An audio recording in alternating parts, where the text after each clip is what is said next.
आज हम पढ़ेंगे बीजगणित के धांसू चैप्टर बहुपद के बारे में, जिसको शुरू करने से पहले कुछ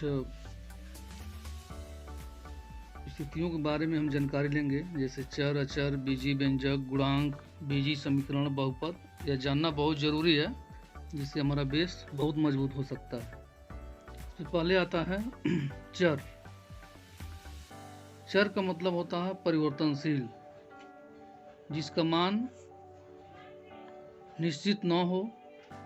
हर एक समीकरण में, बहुपद में अलग अलग प्राप्त हो। जैसे हम अक्षरों को कहते हैं चर, क्योंकि अक्षरों का मान बहुपद में या समीकरण में हमेशा बराबर नहीं आ सकता है, परिवर्तनशील होता है।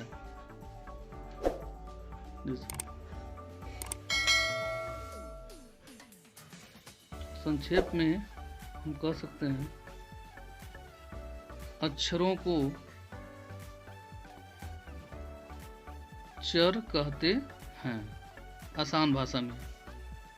जैसे किसी भाषा का अक्षर, जैसे अंग्रेजी में ए बी सी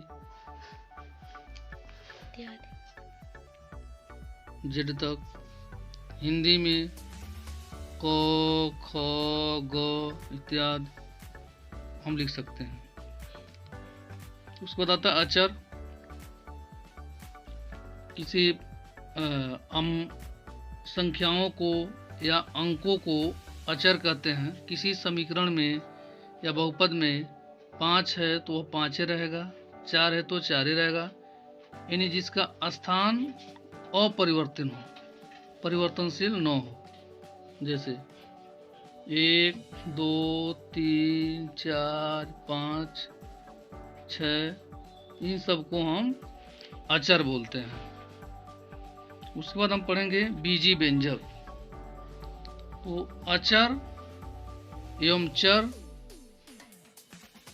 और उनके बीच योग का चिन्ह, अंतर का चिन्ह, गुणा का चिन्ह, भाग का चिन्ह लगाने से जो व्यंजक प्राप्त होता है उसे बीजी व्यंजक कहते हैं। या एक घाती, द्विघाती, त्रिघाती भी होता है।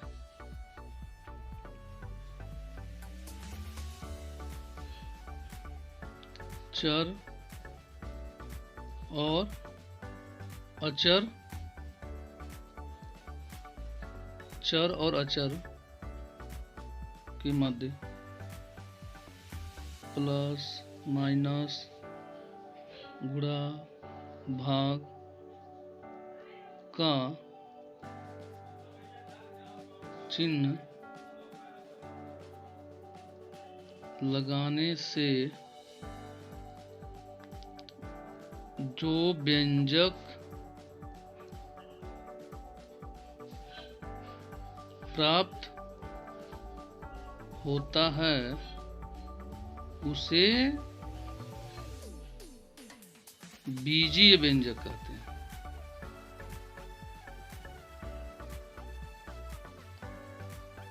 बीजी व्यंजक कहते हैं। जैसे चर में हम कुछ ले सकते हैं, x ले लिए, और अचर में 7 ले लिए। इसके बीच कोई चिन्ह डाल सकते हैं, प्लस डाल दीजिए। यहाँ पे y ले सकते हैं, इसका गुणांक y में 2 से गुणा कर सकते हैं। या अचर है और या चर है, इसके बीच गुणे का चिन्ह है। एक चर हो एक अचर हो तो उसके बीच कोई चिन्ह हो तो गुणा मानते हैं। माइनस लिख सकते हैं, आपकी जो मर्जी। यहाँ पे 7 लिख सकते हैं। x में 2 से भाग कर सकते हैं, प्लस या भाग का चिन्ह, गुणे का चिन्ह लगा सकते हैं। माइनस लग सकते हैं, प्लस लग सकते हैं, 6 लिख सकते हैं। उसके बाद घातांक के रूप में x² प्लस 5x धन 6 लिख सकते हैं। x³ माइनस 27 आदि। इस तरह के जो भी व्यंजक हैं ये सभी बीजी व्यंजक हैं। उसके बाद हम पढ़ते हैं गुणांक। तो बीजी व्यंजक में चर पद का जो गुणांक होता है उसे हम बीजी व्यंजक का गुणांक कहते हैं।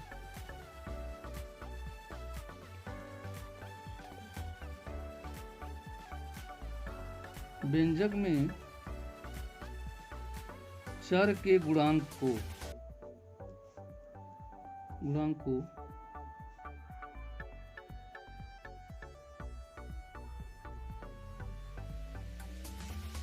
बीजी गुणांक कहते हैं।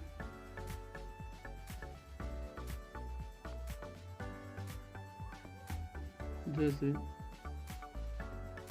5x+2 में x को 5 से गुणा किया गया है,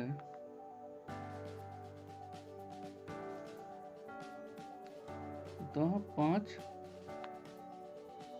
गुणांक है। x/2 में 1/2 गुणांक है। कारण सिंपल भाषा में कह सकते हैं कि अक्षर के आगे जो गुणा के रूप में अंक होता है उसे हम गुणांक कहते हैं। उसके बाद हम पढ़ेंगे बीजीय समीकरण। तो बीजीय समीकरण में पढ़ेंगे दो बीजीय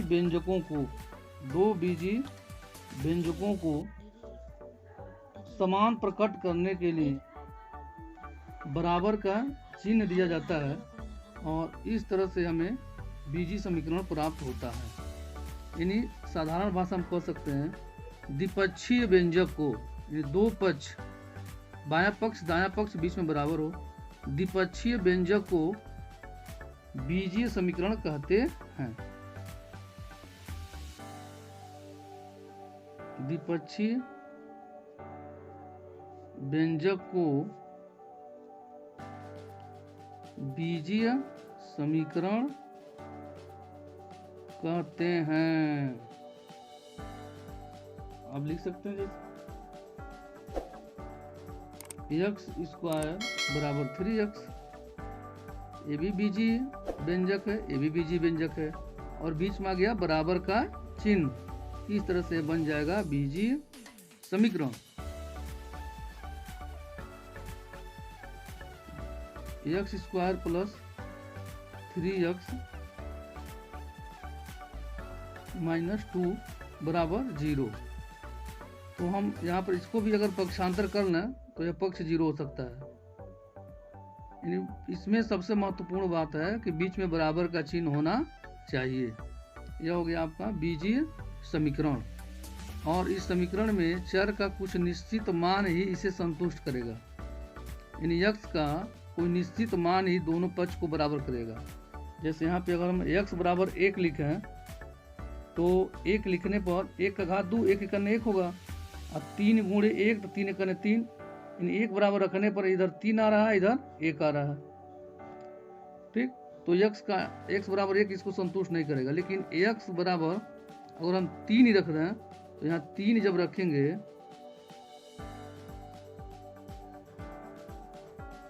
3 त्रिकी 9, 3 त्रिकी 9, यानी x का 3 एक ऐसा मान है जो दोनों पक्ष को संतुष्ट करता है। तो x का 3 मान इस समीकरण का हल है। तो समीकरण में चर के कुछ निश्चित मान ही इसे संतुष्ट करते हैं। उसके बाद हम पढ़ते हैं बहुपद। बहुपद का साधारण परिभाषा है, साधारण रूप से हम बोल सकते हैं कि एक चर पद वाला ऐसा बीजीय व्यंजक जिसमें चर पद का घातांक कोई प्राकृतिक संख्या हो उसे हम बहुपद कहेंगे। एक चर पद वाले बीजीय व्यंजक को बहुपद कहते हैं, जिसमें चर पद का घात प्राकृतिक कह सकते हैं या गिनती वाली संख्या, गिनती वाली संख्या हो, जैसे x + 5 एक बहुपद है और इसमें चर पद x है और x पे घात कुछ नहीं तो 1 है, तो यह एक आपका बहुपद हो गया। उसी तरह से 2x³ + 5x² - 7, तो हम केवल चर बहुपद में केवल चर पद का हम घात देखते हैं कि प्राकृतिक संख्या है कि गिनती वाली। इसमें x पे घात 3 गिनती वाली संख्या है, प्लस है, और यहाँ पे 2 है, तो यह भी एक क्या है, बहुपद है। लेकिन x पे घात 1/2 + 5x बहुपद नहीं है, यह बहुपद नहीं है, क्योंकि इस पे चर पद का घात बट्टे में आ गया है, गिनती वाली संख्या नहीं है, जबकि यहाँ पे घात 1 है। तो हम सभी अक्षर पर सभी घात को गिनती वाली संख्या के रूप में देखेंगे, तो ये बहुपद नहीं है। उसी तरह से x² + 5x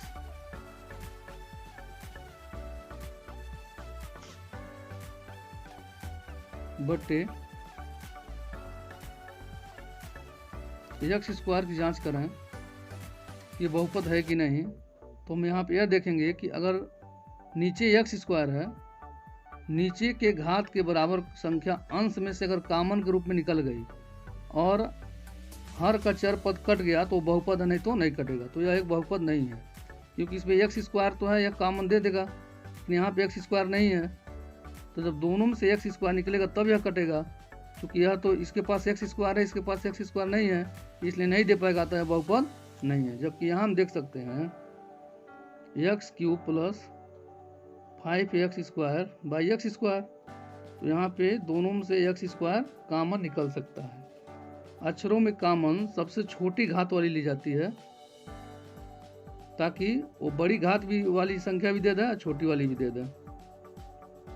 तो हम x² अगर कॉमन लेंगे तो यहाँ 3 घात है, 3 घात में से 2 घात निकल गया तो एक घात बचेगा, एक घात लिखते नहीं मान लेते हैं, और x² निकल गया तो केवल यहाँ बचेगा 5, बट्टे का आपका x² है, जिससे कट गया, और इस तरह से जो व्यंजक प्राप्त हुआ उसमें चर पद का घात हम जांच कर सकते हैं 1 है, अतः यह एक बहुपद है। तो समझ में आया हो तो ठीक है, और वीडियो को लाइक कीजिए, सब्सक्राइब कीजिए, कोशिश की जाएगी आपको भली बात समझ में आए। कोई दिक्कत होती है तो इनबॉक्स में डाल दीजिएगा, हम देख लेंगे, उसका सलूशन डिटेल में बताया जाएगा। बस आज के लिए इतना है।